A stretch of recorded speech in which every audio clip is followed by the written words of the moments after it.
wajar kemudian Bapak Fuad ini menjadi magnet politik di Kabupaten Lembata, bahkan digadang-gadang menjadi calon kuat Bupati Kabupaten Lembata yang akan datang.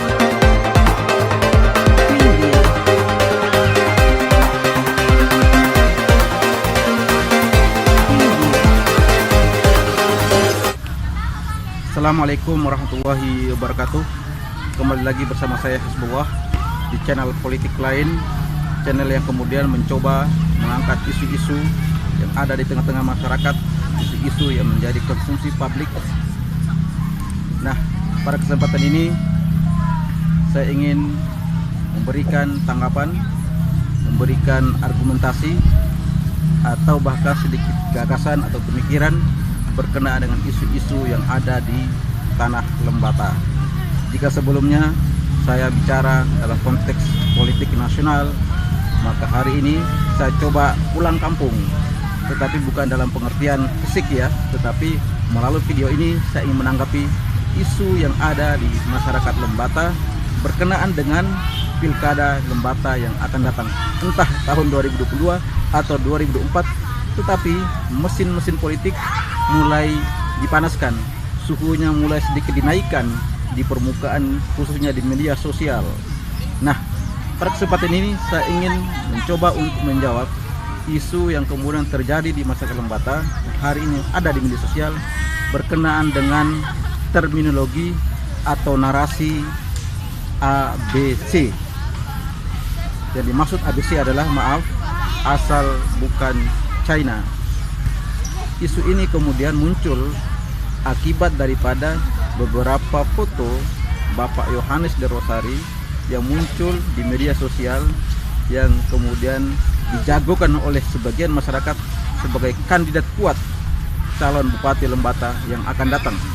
Bahkan saking kuatnya opini publik terhadap Yohanes de Rosari menjadi calon Bupati Lembata, maka ada yang namanya cocok logi ya. Ada foto-foto yang kemudian disandingkan dengan Yohanes de Rosari atau Bapak Fuad yang sering kita kenal sebagai wakilnya. Banyak sekali ya kemudian menggunakan cocok logi untuk menyandingkan calonnya dengan Bapak Yohanes de Rosari. Tetapi menurut saya wajar kemudian Bapak Fuad ini menjadi magnet politik di Kabupaten Lembata, bahkan digadang-gadang menjadi calon kuat Bupati Kabupaten Lembata yang akan datang. Karena pertama, Bapak Fuad ini sudah memiliki popularitas. Yang kedua, elektabilitas sudah terbukti.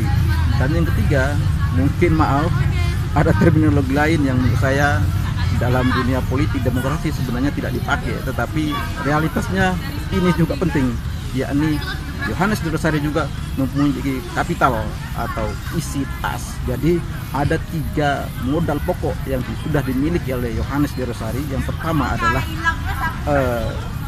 elektabilitas, dan yang kedua ada popularitas, dan yang ketiga adalah isi tas. Sehingga kemudian wajar hari ini masyarakat publik mencoba melakukan proses cocok logi untuk menggantikan kandidatnya atau jagoannya dengan Bapak Yohanes de Rosari. Namun sangat disayangkan ketika ada sebagian coba untuk melakukan cocok logi, ada juga berupaya untuk menyerang beliau. Nah, dengan isu yang saya sebutkan awal tadi, yakni narasi yang digunakan oleh ABC, asal bukan China. Menurut saya ini adalah salah satu praktek politik, praktek berdemokrasi di Lembata yang sangat tidak baik untuk dikumandangkan.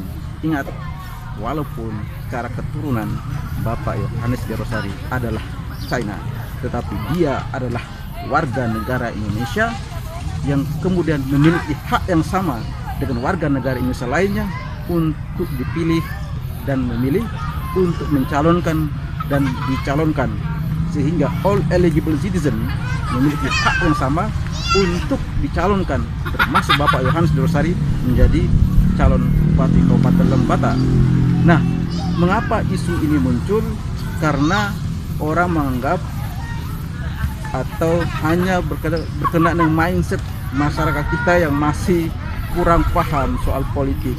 Mereka cenderung menggunakan isu-isu asal-usul etnis dan lain sebagainya untuk mendiskreditkan atau untuk menjegal lawan, tetapi tetapi praktek politik kita tidak membangun ide dan gagasan.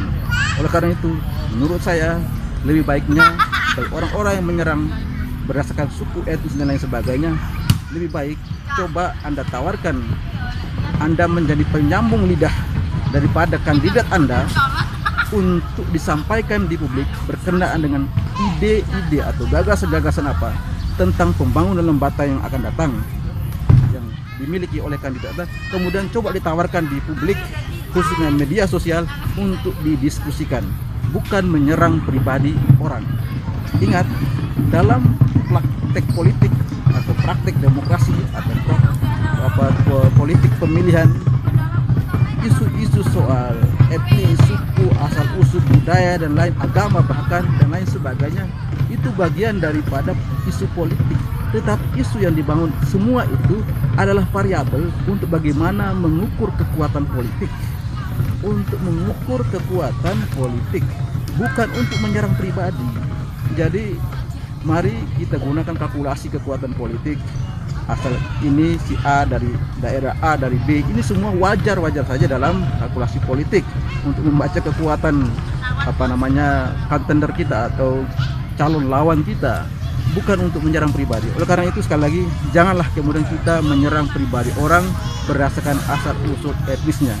Saya contohkan, saya pribadi misalnya pada pemilu pilkada periode yang lalu, saya adalah orang yang kemudian mencoba untuk melawan Bapak Yance Sunur.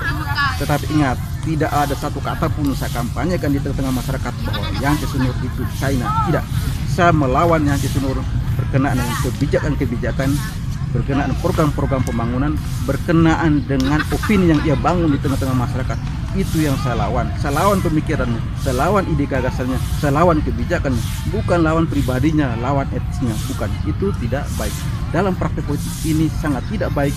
Dalam praktek politik ini adalah bagian dari pembusukan politik dan ini mencederai nilai-nilai demokrasi.